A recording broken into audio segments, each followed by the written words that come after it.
വൈകുന്നേര ചായയുടെ കൂടെ സിമ്പിളായിട്ട് എളുപ്പത്തിൽ ഉണ്ടാക്കിയെടുക്കാൻ പറ്റിയ നല്ലൊരു 4 മണി പലഹാരമാണ് അജൂറ. കൂടുതൽ അളവിൽ ഉണ്ടാക്കിയെടുക്കുകയാണെങ്കിൽ കുറച്ച് ദിവസം കേടുകൂടാതെ അജൂറ തയ്യാറാക്കുന്നത് നോക്കാം.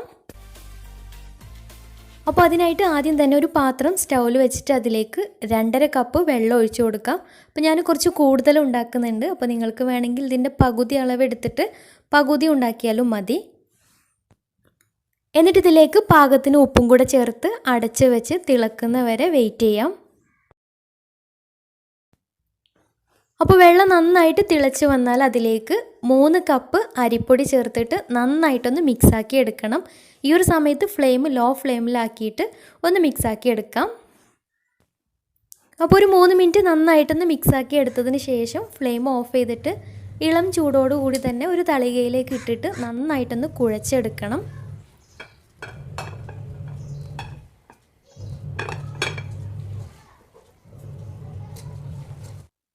കുഴക്കുന്നതിന് മുന്നേ ആയിട്ട് ഇതിലേക്ക് 2 ടേബിൾ സ്പൂൺ കരിഞ്ജീരകം കൂടെ ചേർത്ത് കൊടുക്കുന്നുണ്ട്. അപ്പോൾ കരിഞ്ജീരകം കൂടെ വരുമ്പോഴാണ് ഈ ഒരു അജൂറക്ക് നല്ല ടേസ്റ്റ് വരുന്നത്. പിന്നെ ഇതിലേക്ക് 2 കോഴിമുട്ട പൊട്ടിച്ചിട്ട് നന്നായിട്ടൊന്ന് മിക്സ് ആക്കിയിട്ട് അതും കൂടെ ചേർത്തിട്ടാണ് കുഴച്ചെടുക്കുന്നത്. അപ്പോൾ കോഴിമുട്ട കൂടെ ചേർക്കുമ്പോൾ ഭയങ്കര ഹാർഡായിട്ട് പോവില്ല നമ്മുടെ അജൂറ.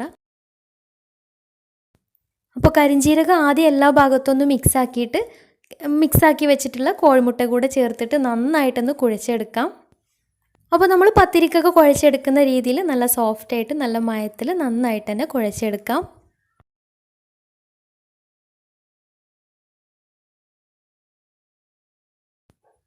അപ്പോൾ നന്നായിട്ട് തന്നെ കുഴച്ചെടുത്തിട്ടുണ്ട്. ഇനി കയ്യിൽ കുറച്ച് വെളിച്ചെണ്ണ ആക്കിയിട്ട് എല്ലാ ഭാഗത്തും ആവുന്ന രീതിയിൽ ഒന്നും കൂടെ ഒന്ന് കുഴച്ചെടുക്കാം.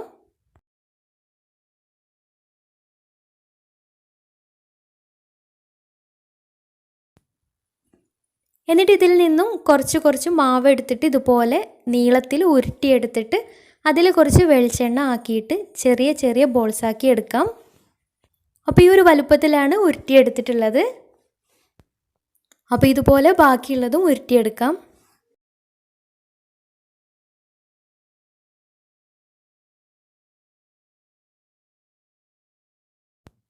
അപ്പോൾ എല്ലാതും ഇതുപോലെ ഉരുട്ടിയെടുത്തിട്ടുണ്ട്. ഇനി ഇതെങ്ങനെ റോൾ ചെയ്തെടുക്കുന്നേ നോക്കാം. അപ്പോൾ റോൾ ചെയ്തെടുക്കുന്ന സമയത്ത് അതിൻ്റെ പുറം ഭാഗത്ത് ചെറിയൊരു ഡിസൈൻ കിട്ടാൻ വേണ്ടിയിട്ട് ഇതുപോലെ കുഴിയായിട്ടുള്ള ഡിസൈനുള്ള എന്തെങ്കിലും ഒരു പാത്രം എടുക്കാം. അപ്പോൾ നിർബന്ധമൊന്നുമില്ല കേട്ടോ, പ്ലെയിനായിട്ട് റോൾ ചെയ്തെടുത്താലും മതി. ഇനി വേണ്ടത് ഇതുപോലൊരു നീളത്തിലുള്ളൊരു പെൻസിലും കൂടിയാണ്. ഇനി ഈ പെൻസിലിൻ്റെ മുകളിലും ഈ ഒരു പാത്രത്തിൻ്റെ മുകളിലായിട്ട് കുറച്ച് ഓയിൽ പുരട്ടി കൊടുക്കുന്നുണ്ട്.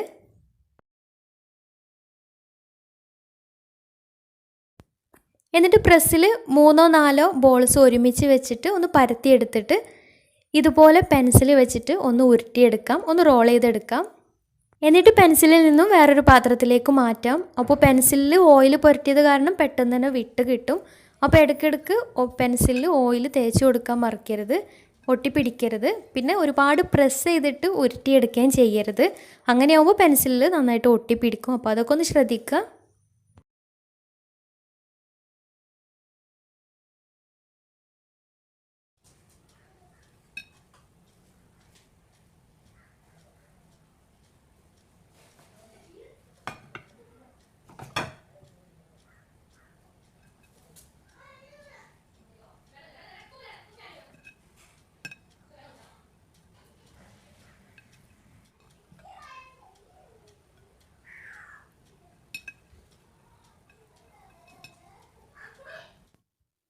അപ്പോൾ ഒരാൾ പരത്താനോ ഒരാൾ ഇതുപോലെ ഉരുട്ടാനോ ഉണ്ടെങ്കിൽ രസമായിട്ട് ചെയ്യുകയാണെങ്കിൽ എളുപ്പത്തിൽ പെട്ടെന്ന് തന്നെ പണി തീരുകയും ചെയ്യും.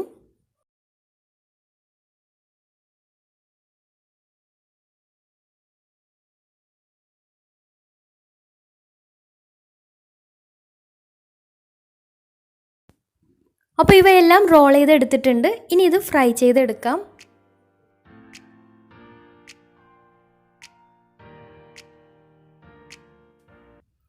അപ്പോൾ അതിനായിട്ട് ഒരു ചീനച്ചട്ടി സ്റ്റൗവിൽ വെച്ചിട്ടുണ്ട്. എന്നിട്ട് അതിലേക്ക് പൊരിക്കാൻ ആവശ്യമായിട്ടുള്ള ഓയിൽ ഒഴിച്ചു കൊടുക്കാം.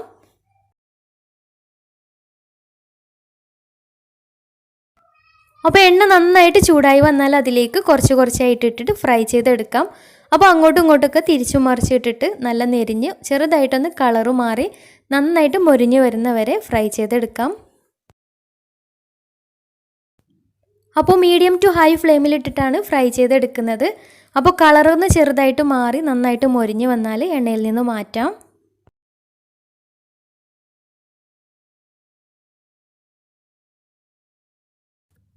അപ്പോൾ നന്നായിട്ട് മൊരിഞ്ഞ് കറക്റ്റ് പാകമായി കിട്ടിയിട്ടുണ്ട്. അപ്പോൾ ഇതുപോലെ ബാക്കിയുള്ളതും ഫ്രൈ ചെയ്തെടുക്കാം. അപ്പോൾ നല്ല ടേസ്റ്റി ആയിട്ടുള്ള പലഹാരമാണ്. അപ്പോൾ കുറച്ച് കൂടുതൽ ഉണ്ടാക്കിയിട്ട് നല്ല അടപ്പുള്ള പാത്രത്തിൽ സൂക്ഷിക്കുകയാണെങ്കിൽ കേടുകൂടാതെ കുറച്ച് കാലം നിൽക്കുകയും ചെയ്യും. അപ്പോൾ അറിയാത്തവരുണ്ടെങ്കിൽ ഒന്ന് ട്രൈ ചെയ്ത് നോക്കുക, നല്ല ടേസ്റ്റിയാണ്. അപ്പോൾ ഉണ്ടാക്കി നോക്കിയിട്ട് ഫീഡ്ബാക്ക്സ് താഴെ കമൻറ്റ് ബോക്സിൽ അറിയിക്കാൻ മറക്കരുത്. പിന്നെ എന്തെങ്കിലും ഡൗട്ട്സ് ഉണ്ടെങ്കിലും ചോദിക്കാൻ മറക്കരുത്.